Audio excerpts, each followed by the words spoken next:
Se nós temos uma função vetorial R que nos dá o vetor posição de uma partícula ao longo de uma curva lisa, quando nós derivamos esse vetor, então nós temos aqui um R de t, nas formas paramétricas, né? X de t, Y de t e Z de t. A gente podia chamar de F, G e H, a gente podia colocar XI, YJ, XI mais YJ mais EK, né? Tem várias formas de se escrever uma função vetorial ou um vetor posição. Quando a gente deriva essa função vetorial com relação a t, o que a gente tem é um vetor, e esse vetor nós vamos chamar de vetor velocidade, tá bom? Então as coordenadas seriam x', y' e z'. No vídeo anterior a gente viu que essa derivada, né, é um vetor tangente, a gente vai chamar de vetor velocidade. Como ele é tangente, ele vai dar a direção do movimento. Se eu derivar mais uma vez, o que eu consigo é o vetor aceleração, logicamente, quando a derivada existir, tá bom? Lá no cálculo 2, a gente calcula o comprimento de uma curva como sendo a integral de a até b, como eu coloquei aqui, ó, dessa raiz de x' mais x' ao quadrado mais y' ao quadrado mais z' ao quadrado dt. O que acontece é que se eu calcular aqui o módulo de v, o que é o módulo do vetor? É a raiz quadrada da soma das suas coordenadas ao quadrado. Então, o que vai acontecer?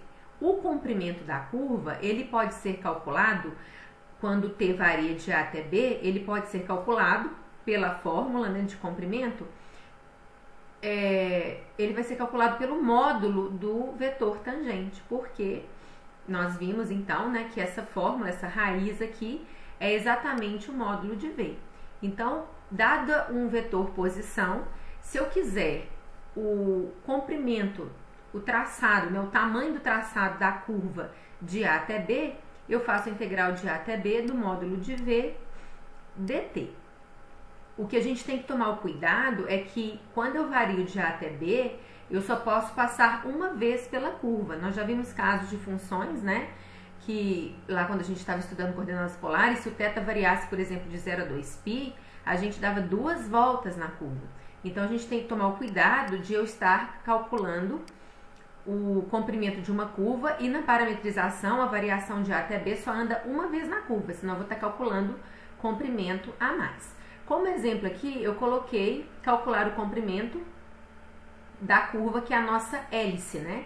Cosseno t, seno t e t, de 0 até 2π. Então, essa aqui é a nossa hélice circular, ó, tá aqui cosseno t, seno t e t, é essa função aqui, e eu já coloquei o t variando de 0 até 2π. Então, seria para calcular esse comprimento que tá aqui, né? Esse tamanho dessa curva que já está descrito aqui. Então, só a título de exemplo mesmo, nós vamos fazer o R' de t, que é o meu vetor velocidade, né? E ele é dado, então, por menos seno t, derivada de seno, cosseno t e 1. Então, quem que vai ser o L, né? Então, aqui, ó, se a R é cosseno, seno e t, a derivada vai ser menos seno, cosseno e 1. Então, o módulo de V vai ser a raiz quadrada de cada coordenada ao quadrado somada. Então, vai ser seno ao quadrado de t mais cosseno ao quadrado de t mais 1. Seno ao quadrado mais cosseno ao quadrado é 1 mais 1, 2. Então, o módulo de V é raiz de 2. Nós, então, podemos calcular, então, o comprimento como sendo a integral, já que o exercício pede de 0 até 2π. Então, de 0 a 2π do módulo de V, que é raiz de 2 dt. Então, vai ser raiz de 2t, variando de 0 a 2π. 2 raiz de 2π vai ser o comprimento da nossa curva.